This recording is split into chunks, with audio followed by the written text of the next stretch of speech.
Speaking to reporters by video link, the frustration of the UN Secretary-General was clear. It's well over a month since he demanded a global ceasefire, but the fact the UN Security Council has been unable to pass a resolution was the result of what he called a dysfunctional relationship between the major powers. And that makes it difficult for the Security Council to decide, as it makes it difficult in many other areas for international cooperation to work.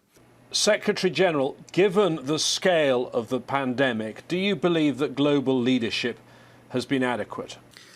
It is obvious that there is a lack of leadership. It is obvious the international community is divided in a moment where it would be more important than ever to be united.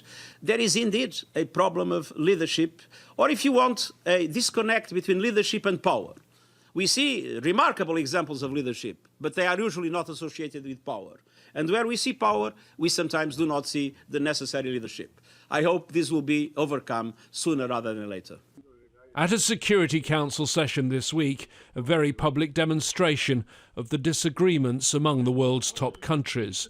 As the UN's Syria Special Envoy spoke during the virtual event, one of the ambassadors had not muted his microphone. Sorry, France has the microphone. The French ambassador was on a separate phone call, unaware everyone else could hear him. One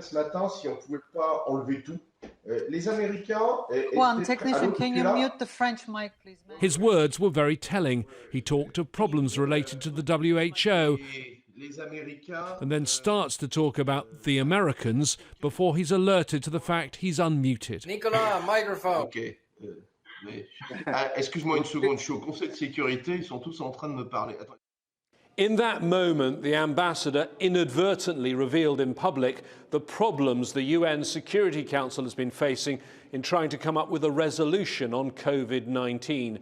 The French have been leading those negotiations for weeks. Diplomats say it's a tortuous process. The US is objecting to any reference in the resolution to the World Health Organization after President Trump pulled funding from the global health body. Meanwhile, Russia's Foreign Minister Sergei Lavrov has been pushing the idea of a meeting of the 5 permanent members of the Security Council, Russia, China, the US, UK and France, at leader level. It still, though, hasn't happened. James Bays, Al Jazeera, at the United Nations.